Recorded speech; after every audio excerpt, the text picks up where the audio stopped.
Hi friends, എല്ലാവർക്കും പൊടീസ് വേൾഡിലേക്ക് സ്വാഗതം. ഇന്ന് വളരെ എളുപ്പത്തിൽ തയ്യാറാക്കി എടുക്കാൻ പറ്റുന്ന നല്ല ടേസ്റ്റി ആയിട്ടുള്ള ഒരു പപ്പായ കറിയുടെ റെസിപ്പി ആയിട്ടാണ് ഞാൻ വന്നിട്ടുള്ളത്. ഈ ഒരു കറി നമുക്ക് ചോറിൻ്റെയും ചപ്പാത്തിയുടെയും ദോശയുടെ ഒക്കെ കൂടെ കഴിക്കാൻ പറ്റുന്ന ഒന്നാണ് കേട്ടോ. വീഡിയോ കണ്ടുകൊണ്ടിരിക്കുമ്പോൾ ഇഷ്ടമാണെന്നുണ്ടെങ്കിൽ പ്ലീസ് ഒന്ന് ലൈക്കും കൂടി ചെയ്തേക്കണേ. അപ്പോൾ നമുക്കിതെങ്ങനെ തയ്യാറാക്കുന്നതെന്ന് നോക്കിയിട്ട് വരാം. അതിനായിട്ട് ആദ്യം തന്നെ നമുക്ക് പപ്പായ ഒന്ന് ക്ലീൻ ചെയ്തിട്ട് കട്ട് ചെയ്തിട്ട് എടുക്കണം കേട്ടോ. ഞാൻ ഈ ഒരു പപ്പായയുടെ മുക്കാൽ ഭാഗത്തോളം എടുക്കുന്നുള്ളൂ. അതൊന്ന് അതിൻ്റെ തൊലിയൊക്കെ ഒന്ന് മാറ്റിയിട്ട് അകത്തെ ഒരു സീഡും മാറ്റിയിട്ട് ഞാനൊന്ന് കട്ട് ചെയ്തെടുത്തിട്ടുണ്ട്. അത്യാവശ്യം വലിപ്പത്തിലാണ് കേട്ടോ ഞാൻ കട്ട് ചെയ്തെടുത്തിട്ടുള്ളത്. ഇനി നമുക്കിതൊന്ന് മാറ്റി വെക്കാം. അടുത്തതായിട്ട് നമുക്കൊരു പാനിലേക്ക് ഓയിൽ ഒഴിച്ചു കൊടുക്കാം. ഞാനിവിടെ ഒരു ടേബിൾ സ്പൂൺ അളവിൽ വെളിച്ചെണ്ണയാണ് കേട്ടോ എടുത്തിട്ടുള്ളത്. നാടൻ കറികളൊക്കെ ആകുമ്പോൾ വെളിച്ചെണ്ണ ഉപയോഗിക്കുന്നതായിരിക്കും കുറച്ചുകൂടി നല്ലത്.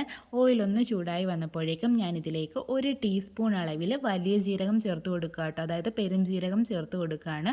അതിൻ്റെ കളറൊക്കെ ഒന്ന് ചേഞ്ചായി വരുമ്പോഴേക്കും നമുക്കിനി ഇതിലേക്ക് ഇഞ്ചി, വെളുത്തുള്ളി, കറിവേപ്പില എന്നിവ ചേർത്ത് കൊടുക്കാം. ഞാനിവിടെ 9 അല്ലി വെളുത്തുള്ളിയാണ് എടുത്തിട്ടുള്ളത്. ചെറിയ വെളുത്തുള്ളി ആയതുകൊണ്ടാണ് 9 എണ്ണം എടുത്തിട്ടുള്ളത്. അത് കട്ട് ചെയ്തിട്ടൊന്നുമില്ല കേട്ടോ. പിന്നീട് ഒരു ചെറിയ കഷ്ണം ഇഞ്ചി ചെറുതായിട്ട് അരിഞ്ഞതും കൂടി എടുത്തിട്ടുണ്ട്. അതുപോലെ തന്നെ കുറച്ച് കറിവേപ്പിലയും കൂടി അതുകൂടി ചേർത്തിട്ട് നമുക്കിത് നന്നായിട്ട് വഴറ്റിയിട്ടെടുക്കണം. ഇതിൻ്റെ കളറൊക്കെ ചേഞ്ച് ആവണം കേട്ടോ. അതുവരെ നമുക്കൊന്ന് വഴറ്റിയിട്ടെടുക്കാം. അപ്പോൾ അതാ ഇഞ്ചിയും വെളുത്തുള്ളിയൊക്കെ ഒന്ന് മുരിഞ്ഞ് വന്നിട്ടുണ്ട്. ഇനി നമുക്കിതിലേക്ക് തേങ്ങ ചേർത്ത് കൊടുക്കാം. ഞാനിവിടെ 1/4 കപ്പ് അളവിലാണ് തേങ്ങ എടുത്തിട്ടുള്ളത്. അതൊന്ന് മിക്സിയിലിട്ടിട്ട് ജസ്റ്റ് ഒന്ന് ക്രഷ് ചെയ്തിട്ടാണ് കേട്ടോ ചേർത്ത് കൊടുക്കുന്നത്. ഇങ്ങനെ ചേർത്ത് കൊടുക്കുകയാണെന്നുണ്ടെങ്കിൽ നമുക്ക് എല്ലാ പീരയും ഒരേ രീതിക്ക് റോസ്റ്റായിട്ട് കിട്ടും. അല്ലാന്നുണ്ടെങ്കിൽ ചെറിയ പീര പെട്ടെന്ന് മുരിഞ്ഞു പോവും. എന്നാൽ വലിയ പീര മുരിയത്തില്ല. ആ ഒരു പ്രശ്നം വരത്തില്ല കേട്ടോ ഇങ്ങനെ ചെയ്തിട്ട് ചെയ്യുകയാണെന്നുണ്ടെങ്കിൽ.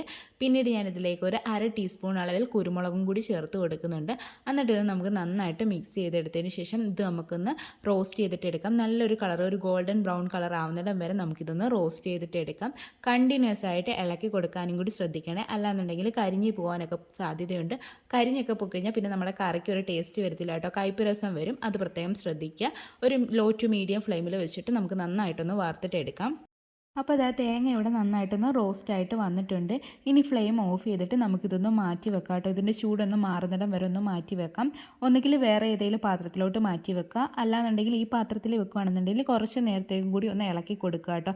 അല്ലെങ്കിൽ ആ ഒരു കടായിയുടെ ചൂട് കൊണ്ട് പിന്നെയും ഇത് കരിഞ്ഞു പോകാനൊക്കെയുള്ള ചാൻസ് ഉണ്ട്. ഇനി നമുക്ക് കറി തയ്യാറാക്കി തുടങ്ങാം. അതിനായിട്ട് ഞാനിവിടെ ഒരു മൺചട്ടിയാണ് കേട്ടോ എടുത്തിട്ടുള്ളത്. ഇതിലേക്ക് നമുക്കൊരു 3 ടേബിൾ സ്പൂൺ അളവിൽ വെളിച്ചെണ്ണ ഒഴിച്ചു കൊടുക്കാം. ഓയിലൊന്ന് ചൂടായി വരുമ്പോഴേക്കും നമ്മൾ കട്ട് ചെയ്ത് വെച്ചിട്ടുണ്ടായിരുന്ന പപ്പായ ഇതിലേക്ക് ഇട്ട് കൊടുക്കാം. എന്നിട്ട് നമുക്കിതൊന്ന് വഴറ്റി കൊടുക്കുക കേട്ടോ. ഒരു 3 മിനിറ്റ് നേരത്തേക്കൊന്ന് വഴറ്റി കൊടുത്താൽ മതിയാകും. ഇങ്ങനെ ചെയ്തിട്ട് നമ്മൾ കറി തയ്യാറാക്കുകയാണെന്നുണ്ടെങ്കിൽ ആ കറിക്ക് നല്ലൊരു ടേസ്റ്റ് ആയിരിക്കും കേട്ടോ. അപ്പോൾ നമുക്കൊരു മീഡിയം ഫ്ലെയിമിൽ വെച്ചിട്ട് നമുക്കിതൊന്ന് വഴറ്റിയെടുക്കാം. അപ്പോൾ ഇതാ നമ്മുടെ പപ്പായയൊക്കെ അത്യാവശ്യം ഒന്ന് വഴണ്ട് വന്നിട്ടുണ്ട്. ഇനി നമുക്കിതൊന്ന് എടുത്ത് മാറ്റി വെക്കാം കേട്ടോ. അതിനുശേഷം നമുക്ക് ഇതേ ഓയിലിലേക്ക് തന്നെ ഒരു മീഡിയം സൈസിൽ സവാള ഈ രീതിയിൽ ഒന്ന് അരിഞ്ഞത് ഇതിലേക്ക് ചേർത്ത് കൊടുക്കാം. എന്നിട്ട് നമുക്കിത് നന്നായിട്ടൊന്ന് മിക്സ് ചെയ്തിട്ട് എടുക്കാം. ശേഷം നമുക്കിതിലേക്ക് ഇതൊന്ന് വഴണ്ട് വരുന്നതിനായിട്ട് കുറച്ച് ഉപ്പൊന്ന് ചേർത്ത് കൊടുക്കാം. എന്നിട്ട് ഇത് നന്നായിട്ട് മിക്സ് ചെയ്തെടുത്തിട്ട് നമുക്കിത് നല്ലതുപോലെ വഴറ്റിയിട്ടെടുക്കണം കേട്ടോ. നല്ലതായിട്ട് വഴറ്റിയിട്ടെടുക്കാം. അപ്പോഴേക്കും നമ്മുടെ തേങ്ങയുടെ ചൂടൊക്കെ ഒന്ന് മാറി വന്നിട്ടുണ്ടായിരുന്നു. ഇത് നമുക്കൊരു മിക്സിയുടെ ജാറിലേക്ക് ഇട്ടിട്ട് ഒന്ന് അരച്ചിട്ടെടുക്കാം. ആദ്യം വെള്ളം ഒന്നും ചേർക്കരുത് കേട്ടോ, അല്ലാതെ ഒന്ന് പൊടിച്ചിട്ടെടുക്കുക. ശേഷം നമുക്കിതിലേക്ക് ആവശ്യത്തിന് വെള്ളം ഒഴിച്ചിട്ട് ഇത് നല്ല പേസ്റ്റ് പോലെ അരച്ചിട്ടെടുക്കാം കേട്ടോ. അപ്പോൾ ഇത് ആദ്യം ഞാനൊന്ന് അരച്ചെടുത്തിട്ട് വന്നിട്ടുണ്ട്. ഇനി നമുക്കിതൊന്ന് മാറ്റി വെക്കാം. ആ സമയം കൊണ്ട് ഉള്ളി ഒന്ന് വഴണ്ടി വന്നിട്ടുണ്ടായിരുന്നു. ഇനി നമുക്ക് ഫ്ലെയിം ഒന്ന് കുറച്ച് വെച്ചതിന് ശേഷം ഇതിലേക്ക് പൊടികൾ ചേർത്ത് കൊടുക്കാം. ഞാനിവിടെ 2 ടീസ്പൂൺ അളവിൽ മല്ലിപ്പൊടി ചേർത്ത് കൊടുക്കുന്നുണ്ട്. അതുപോലെ തന്നെ 3 ടീസ്പൂൺ അളവിൽ മുളക് പൊടിയും 1/2 ടീസ്പൂൺ അളവിൽ മഞ്ഞൾപ്പൊടിയും 1/2 ടീസ്പൂൺ അളവിൽ ഗരം മസാലയുടെ പൊടിയും കൂടി ചേർത്ത് കൊടുക്കുന്നുണ്ട്. നമ്മൾ പെരുംജീരകം ചേർത്തതുകൊണ്ടാണ് 1/2 ടീസ്പൂൺ ചേർക്കുന്നത് കേട്ടോ ഗരം മസാല. അതിൻ്റെ ആവശ്യമുള്ളൂ. എന്നിട്ട് നമുക്കിത് നന്നായിട്ട് മിക്സ് ചെയ്തിട്ട് ഈ പൊടികളുടെ പച്ചക്കുത്ത് മാറുന്നിടം വരെ ഒന്ന് വഴറ്റി കൊടുക്കാം. ഈ പൊടികളുടെ അളവൊക്കെ നമ്മളുടെ ഇഷ്ടാനുസരണം കൂട്ടുകയോ കുറയ്ക്കുകയോ ചെയ്യുക കേട്ടോ. ശേഷം നമുക്കിതിലേക്ക് തക്കാളിയും പച്ചമുളകും ചേർത്ത് കൊടുക്കാം. ഒരു മീഡിയം സൈസിലെ തക്കാളി ഒന്ന് അരിഞ്ഞെടുത്തിട്ടുണ്ട്. അതുപോലെ തന്നെ ഒരു വലിയ പച്ചമുളകാണ് എൻ്റെ കയ്യിലുള്ളത്. അതും ഒന്ന് 2ആയിട്ട് കട്ട് ചെയ്തെടുത്തിട്ടുണ്ട്. അതുകൂടി ചേർത്ത് കൊടുത്തതിന് ശേഷം നമുക്കിത് നന്നായിട്ട് മിക്സ് ചെയ്തിട്ടെടുക്കാം. അതിനുശേഷം നമുക്കിതിലേക്ക് കുറച്ച് കറിവേപ്പില കൂടി ചേർത്ത് കൊടുക്കാം. എന്നിട്ടിത് നന്നായിട്ട് മിക്സ് ചെയ്തിട്ട് എടുക്കാം കേട്ടോ. ഇതൊന്ന് വെന്ത് ഉടഞ്ഞ് വരണം. ഈ തക്കാളിയൊക്കെ ഒന്ന് വെന്ത് ഉടഞ്ഞ് വരണം. അതുവരെ നമുക്കൊന്ന് വഴറ്റി കൊടുക്കാം. അപ്പോൾ ദാ തക്കാളിയൊക്കെ നന്നായിട്ടൊന്ന് വെന്ത് ഉടഞ്ഞ് വന്നിട്ടുണ്ട്. ഈ സമയത്ത് നമ്മൾ നേരത്തെ റെഡിയാക്കി വെച്ചിട്ടുണ്ടായിരുന്ന തേങ്ങയുടെ മിക്സ് ഉണ്ടല്ലോ, അത് നമുക്കിതിലേക്ക് ചേർത്ത് കൊടുക്കാം. എന്നിട്ട് ഇത് നന്നായിട്ട് മിക്സ് ചെയ്തിട്ട് എടുക്കാം.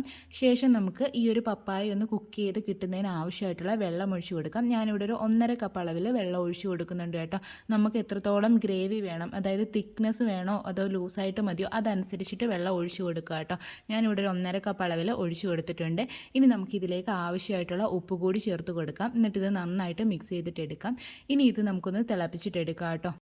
അപ്പോൾ അതാ കറിയൊക്കെ നന്നായിട്ട് തിളച്ച് വന്നിട്ടുണ്ട്. ഈ സമയത്ത് നമ്മൾ നേരത്തെ വഴറ്റി വെച്ചിട്ടുണ്ടായിരുന്ന പപ്പായ നമുക്കിതിലേക്ക് ചേർത്ത് കൊടുക്കാം. എന്നിട്ട് ഇത് നന്നായിട്ട് മിക്സ് ചെയ്തെടുത്തതിന് ശേഷം നമുക്കൊന്ന് അടച്ച് വെച്ചിട്ട് കുക്ക് ചെയ്തിട്ട് എടുക്കാം കേട്ടോ. ഇടയ്ക്കൊന്ന് തുറന്ന് നോക്കി ഇളക്കി കൊടുക്കാനും കൂടി ശ്രദ്ധിക്കണേ. അപ്പോൾ ദാ നമ്മുടെ കറി ഇവിടെ കുക്ക് ചെയ്യാൻ വെച്ചിട്ട് ഒരു 7-8 മിനിറ്റൊക്കെ ആയിട്ടുണ്ട്. അപ്പോൾ ദാ ഞാനൊന്ന് തുറന്ന് നോക്കിയിട്ടുണ്ട് കേട്ടോ. പപ്പായൊക്കെ നന്നായിട്ട് കുക്കായി വന്നിട്ടുണ്ട് കേട്ടോ. ഞാനിതൊന്ന് മിക്സ് ചെയ്ത് കൊടുക്കുന്നുണ്ട്.